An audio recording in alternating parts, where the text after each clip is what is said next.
Hello dear students, welcome to formulator. आज का update बहुत ही बड़ा अपडेट है क्योंकि इंडियन रेलवे अपना ग्रुप ए गैजेटेड सीट जो कि इंजीनियर्स के लिए था उसे वापस engineering students, engineering candidates, engineering aspirants के लिए ओपन कर दिया है। हम लोग जैसा कि जानते हैं कि 2019 तक इंडियन रेलवे का जो भी group A gazetted engineering seats था वो सिविल इंजीनियरिंग सर्विसेज एग्जामिनेशन से आ रहा था और नॉन नॉन इंजीनियरिंग पोस्ट था जैसे कि IRTAS, IRAS, ये सब आ रहा था किससे? सिविल सर्विसेज से। 2020, 2021, 2022 इंजीनियर्स के लिए एकदम ब्लैक ईयर था क्योंकि रेलवे कोई रिक्रूटमेंट इंजीनियर्स के लिए नहीं कर रहा था। ग्रुप ए छोड़ दो, ग्रुप बी, ग्रुप सी कोई नहीं कर रहा था। 2022 में एक अपडेट आता है और उसमें बोला जाता है कि ग्रुप ए गैजेटेड सीट्स जो होंगे इंडियन रेलवे का वो सिविल सर्विसेज से भरा जाएगा। अब ये हमारे इंजीनियर्स के लिए बहुत ही बड़ा एक धक्का था, बट फिर भी हम लोगों ने फाइट करते रहा और फाइनली वो सीट्स जो हमारे लिए था उसे वापस हम लोग को सौंप दिया गया। आज का अपडेट प्रेस इंफॉर्मेशन ब्यूरो से है जो कि गवर्नमेंट ऑफ इंडिया का ही एक बॉडी है। 2 दिसंबर 2022 के डेट में ये अपडेट लाया गया है और इसमें बोला गया है कि इंडियन रेलवे मैनेजमेंट सर्विसेज जो कैडर न्यू जनरेट किया गया था 2022 में, उसका जो रिक्रूटमेंट होगा वो specially designed examination IRMS examination के थ्रू होगा। ठीक है, और ये जो एग्जामिनेशन होगा वो किसके थ्रू होगा? यूपीएससी ही कंडक्ट करवाएगी ईयर 2023 ऑनवर्ड्स। मतलब जो यूपीएससी सिविल सर्विसेज एग्जामिनेशन जो चल रहा है जिसका इंटरव्यू 2022 वाला होने को है, तो इसके थ्रू ये नहीं है। जो न्यू वैकेंसी 2023 में आएगा उसके थ्रू हमारा ये रिक्रूटमेंट करवाया जाएगा। इवन मिनिस्ट्री ऑफ रेलवे ने टोटल नंबर ऑफ पोस्ट भी बता दिया है कि इस बार जो रिक्रूटमेंट होगा वो 150 नंबर ऑफ पोस्ट पर होगा। ठीक है, तो ये हमारा अपडेट था। अब इसमें बहुत कुछ इंफॉर्मेशन जानना है कि हमारा अगर सिविल सर्विसेज से होने वाला है तो क्या सिलेबस होगा, किस प्रोसेस से होगा, मेंस में क्या होने वाला है, हमारा एज क्या, एज को लेकर क्या हो सकता है कि एज हमारा बढ़ाया गया, घटाया गया, या एज वही है जो इंजीनियरिंग सर्विसेज में था क्योंकि हमारा 3 साल तो पूरा पूरा बर्बाद चला गया। इसके अलावा और भी बहुत कुछ है कि हमारा मिनिमम एजुकेशनल क्वालिफिकेशन क्या होने वाला है, इसका नोटिफिकेशन कब आने वाला है और एग्जामिनेशन प्रीलिम्स कब होने वाला है। ठीक है, तो यही सब डाउट को लेकर के हम लोग इस पूरे वीडियो में देखेंगे। अगर आपको पूरा जानकारी चाहिए तो वीडियो से जुड़े रहें लास्ट तक। वीडियो पसंद आए तो इसे लाइक कर दें, अपने फ्रेंड के साथ शेयर कर दें। कोई भी क्वेश्चन हो, वैसे मैं कोशिश करूंगा सारे क्वेश्चन का आंसर बिना पूछे देने का। कोई भी क्वेश्चन हो तो आप काइंडली कमेंट करें, उसका आंसर आपको प्रोवाइड कर दिया जाएगा। तो सबसे पहले बोलता है कि IRMSE Indian railway management services examination जो होगा वो 2 टियर एग्जामिनेशन होगा। सबसे पहले प्रिलिमिनरीज होगा, देन मेंस एंड इंटरव्यू होगा। प्रिलिमिनरी जो होगा वो सिविल सर्विसेज एग्जामिनेशन के प्रीलिम्स के ही तौर पर, मतलब उसी के साथ होगा जो हमारा 2023 में IAS जिसे सिविल सर्विस एग्जामिनेशन कहते हैं उसका प्रीलिम्स होगा, तो साथ में ही प्रीलिम्स इसका भी हो जाएगा। ठीक है, जो बच्चे इसके प्रीलिम्स को क्वालिफाई कर जाएंगे वही बच्चे IRMSE के मेंस के लिए एलिजिबल होंगे। तो एक चीज तो समझ में आ गया कि जो प्रीलिम्स का सिलेबस होगा वो सिविल सर्विसेज एग्जामिनेशन का सिलेबस होगा।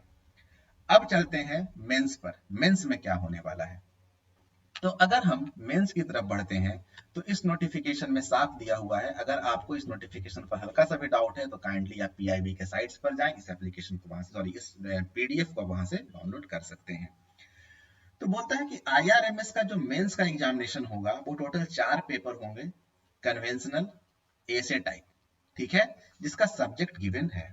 सबसे पहला पेपर होगा वो होगा क्वालिफाइंग पेपर, मतलब ये पेपर में आपको सिर्फ और सिर्फ क्वालिफाइंग मार्क्स लाना है, बस पास कर जाना है। इसका मार्क्स आपके फाइनल मेरिट लिस्ट में नहीं ऐड होने वाला है। इसमें हमारा 2 पेपर होगा, paper A and paper B. Paper A में जो इंडियन कॉन्स्टिट्यूशन का 8th शेड्यूल है, जो हम लोग जानते हैं, इसमें लैंग्वेज के बारे में बताया गया है। तो 8th शेड्यूल में जितना भी लैंग्वेज मेंशन है उनमें से कोई एक लैंग्वेज आप सेलेक्ट कर लीजिए और उस पर आपका ऐसे का पेपर होगा। अगर आप महाराष्ट्र से हैं तो आप मराठी कर सकते हो, अगर आप बिहार से हैं या फिर नॉर्दर्न इंडिया से हैं तो आप हिंदी रख सकते हो। तो आप पर वो डिपेंड करता है, या फिर आप इंग्लिश भी रख सकते हो कि आप किस लैंग्वेज में ऐसे लिखना चाहोगे।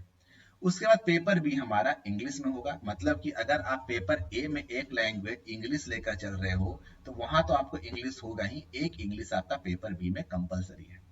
तो अगर आप इंग्लिश लिए हो पेपर वन में वन लैंग्वेज तो इंग्लिश इंग्लिश चलेगा, आप हिंदी लियो तो हिंदी इंग्लिश चलेगा, मराठी लियो तो मराठी इंग्लिश लिए चलेगा, तमिल लियो तो तमिल और इंग्लिश चलेगा, तेलुगु सॉरी। तो ये हमारा क्वालिफाइंग है, इसका मार्क्स फाइनल में नहीं जुटने वाला है।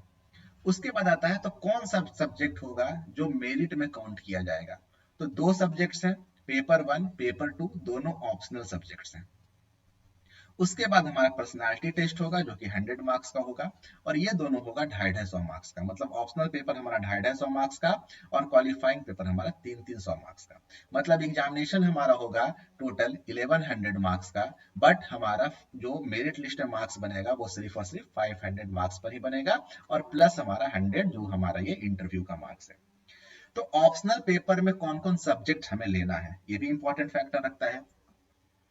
तो यहाँ दिया हुआ डियर स्टूडेंट्स आप देखोगे कि 4 सब्जेक्ट्स का नाम दिया है और बोला जाता है कि इन्हीं 4 सब्जेक्ट्स में से कोई एक सब्जेक्ट आपको ऑप्शनल पेपर में रखना है, जिसी का पेपर 1 और पेपर 2 होगा। ठीक है, क्या लिखा हुआ है लिस्ट देखिए यहाँ पे, पेपर 1 पेपर 2 है, इसका मतलब ये नहीं कि हमें 2 ऑप्शनल पेपर रखना है। क्या लिखा हुआ, साफ लिखा हुआ है list of optional subjects from which candidate is to choose only one optional subject. अगर आप ईएससी दिए होंगे इंजीनियरिंग सर्विसेज एग्जामिनेशन, याद करिएगा अगर आप सिविल ब्रांच से फॉर्म भरते थे तो सिविल का ही 2 पेपर में मेंस होता था, पेपर 1 पेपर 2। आप मैकेनिकल से होते तो याद करिएगा पेपर 1 पेपर 2 हमारा होता था मैकेनिकल से, पेपर 1 में थर्मल पार्ट्स, पेपर 2 में डिजाइन पार्ट्स। तो वैसे ही आपका यहाँ पर डिस्ट्रीब्यूट किया जाएगा। तो अगर आप सिविल इंजीनियरिंग ले सकते हो, मैकेनिकल ले सकते हो, इलेक्ट्रिकल इंजीनियरिंग ले सकते हो, कॉमर्स एंड अकाउंटेंसी भी ले सकते हो। ठीक है, तो हमारा ये आपका था किस चीज का, मैंने प्रीलिम्स और मेंस के बारे में बात यहाँ पर कर ली। अब बात आता है कि सर पहले तो इंजीनियरिंग सर्विसेज में इलेक्ट्रॉनिक्स वाले भी एलिजिबल हुआ करते थे, तो क्या इसमें इलेक्ट्रॉनिक्स वाले एलिजिबल नहीं है? तो उसकी बात कर लेते हैं हम लोग। उसके बाद के लिए हम लोग यहाँ पर देखेंगे कि what are the minimum educational qualification. But उसके पहले जो कि सबसे इंपॉर्टेंट है एज लिमिट, उसकी थोड़ा सा बात कर लेते हैं। तो यहाँ पर लिखा हुआ है age limits and number of attempts for various categories will be same as those for civil services examination. हमें पता होगा कि इंजीनियरिंग सर्विसेज एग्जामिनेशन के लिए अनरिजर्व्ड स्टूडेंट का मैक्सिमम एज लिमिट 30 ईयर हुआ करता था, ओबीसी के लिए 3 साल का रिलैक्सेशन, एससी एसटी के लिए 5 साल का रिलैक्सेशन। तो ये हमारा था इंजीनियरिंग सर्विसेज एग्जामिनेशन के लिए। लेकिन अगर हम सिविल सर्विसेज एग्जामिनेशन की बात करेंगे तो यहाँ हमारा अनरिजर्व्ड का जो एज लिमिट है वो है 32 ईयर, मतलब आप 32 साल की उम्र तक एग्जाम दे सकते हो। तो बीइंग एन इंजीनियर आप बोल सकते हो कि आपको 2 साल का बेनिफिट मिल गया। कोई बच्चा जिनका एज मान लीजिए 2022 में 30 साल क्रॉस कर गया होता और ये वैकेंसी अगर इंजीनियरिंग सर्विसेज के तर्ज पर आ जाती तो वो नहीं दे पाते, बट अब वो दे सकते हैं, तो उनके लिए तो बेनिफिशियल हो गया ना। अब बोलता है what are the minimum educational qualification. तो देखिएगा एक वर्ड यहाँ पर देकर रखा है कि डिग्री इन इंजीनियरिंग।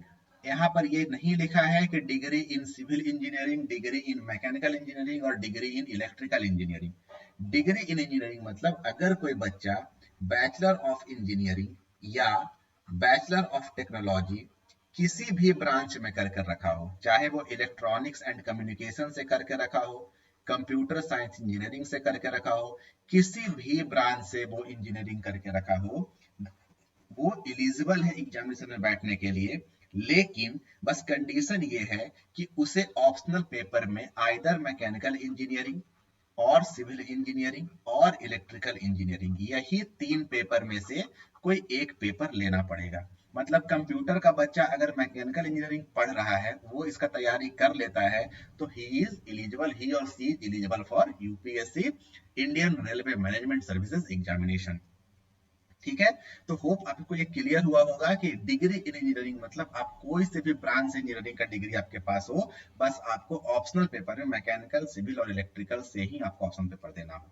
ठीक है, अब बात करते हैं कि हमारा नंबर ऑफ पोस्ट कितना है, तो नंबर ऑफ वैकेंसी 150 है, जिसमें ये भी क्लियर कर दिया गया है कि जो 4 ऑप्शनल हमारे पास थे, मैकेनिकल, सिविल, इलेक्ट्रिकल और कॉमर्स एंड अकाउंटेंसी, तो कोई बच्चा अगर सिविल इंजीनियरिंग ऑप्शनल पेपर देता है तो वो 30 पोस्ट के लिए एलिजिबल होगा। कोई बच्चा मैकेनिकल इंजीनियरिंग अगर ऑप्शनल देता है तो वो 30 सीट के लिए एलिजिबल होगा। कोई बच्चा इलेक्ट्रिकल इंजीनियरिंग ऑप्शनल देता है तो वो 60 सीट के लिए एलिजिबल होगा। एंड कोई बच्चा अगर कॉमर्स एंड अकाउंटेंसी अपना रखता है ऑप्शनल पेपर में तो वो टोटल 30 सीट्स के लिए एलिजिबल होगा। ठीक है। अब डिक्लेरेशन ऑफ रिजल्ट तो यूपीएससी का अपना है, मेरिट लिस्ट बना करके डिक्लेयर कर दिया जाएगा, वो अलग चीज होता है। अब बात करते हैं कि सर इसका प्रोग्राम क्या है, मतलब कब नोटिफिकेशन आने वाला है, कब एग्जामिनेशन होने वाला है। तो एक चीज जान लीजिए कि जब शुरुआत में बोल दिया गया और यहाँ पे लिख दिया गया है कि ये जो होगा ये सिविल सर्विसेज एग्जामिनेशन के प्रीलिम्स के साथ होगा, और कौन सा सिविल सर्विसेज 2023 के साथ। तो 2023 का नोटिफिकेशन कब आने वाला है, 1 फरवरी 2023। तो हमारा IRMS का नोटिफिकेशन कब आएगा, 1 फरवरी 2023। ठीक है। उसके बाद बोलता है इसमें एक चीज और कि इसका एग्जामिनेशन कब होगा। तो सिविल सर्विसेज का एग्जामिनेशन कब होने वाला है डियर स्टूडेंट्स, तो 28 मई 2023, मतलब 28 मई 2023 को हमारा इसका एग्जामिनेशन होने वाला है। किसका, IRMSE के प्रिलिमिनरी एग्जामिनेशन होने वाले हैं। तो एकदम से कमर कस लीजिए, क्योंकि अब आपके पास मुश्किल से टोटल 6 मंथ बचे हुए हैं। 6 महीना बचा है प्रीलिम्स में, क्योंकि आज हो रहा है 2 दिसंबर, दिसंबर पूरा मान लीजिए, जनवरी, फरवरी, मार्च, अप्रैल, मई, मतलब टोटल 6 मंथ अब आपके पास बचा हुआ है, गिन कर 180 दिन। और आपके लिए गोल्डन अपॉर्चुनिटी इसलिए है क्योंकि जो बच्चे 2016, हमें पता है कि यूपीएससी इंजीनियरिंग सर्विसेज का जो सिलेबस था वो 2017 से बदला हो गया है। तो जो बच्चा 2017 से प्रिपेयर कर रहा है इंजीनियरिंग सर्विसेज का, और मैक्सिमम ईएस मतलब सब रेलवे ही ज्वाइन करना था, क्योंकि अगर आप मैकेनिकल की, सिविल को छोड़ दो, अगर आप मैकेनिकल की बात करो तो अभी ईएस से 35 सीट आया है इंजीनियरिंग सर्विसेज से, सिविल रेलवे अकेले 30 सीट लाया है। तो जो बच्चा तैयारी कर रहा था इंजीनियरिंग सर्विसेज का वो सब देगा क्या, सिविल सर्विसेज का ये IRMSE। तो 17 से जब वो प्रीलिम्स की तैयारी में जुटे थे तो उन्हें 10 सब्जेक्ट ऐसा पढ़ना था जिनका और कोई एग्जाम में काम नहीं था, जैसे स्टैंडर्ड्स एंड क्वालिटी, जैसे information and communication technology ICT, जैसे मेकाट्रॉनिक्स, जैसे इथिक्स, जैसे इन्वायरमेंट, जैसे कि आपका इंजीनियरिंग मैथमेटिक्स, जैसे कि इंजीनियरिंग ड्राइंग्स। इसका सिविल सर्विसेज से कोई लेना देना नहीं है। तो 17 से लेकर के आज 2 दिसंबर 2022 तक जो बच्चे डिफरेंट बैच के, कोई 17 पास आउट, कोई 18 पास आउट, कोई 19 पास आउट, कोई 20 pass out, civil service engineering service का तैयारी कर रहे थे, वो कहीं ना कहीं यही सब सब्जेक्ट्स को पढ़ते आ रहे थे। लेकिन आज ये समझ में आ गया कि वो सब कुछ था मोह माया।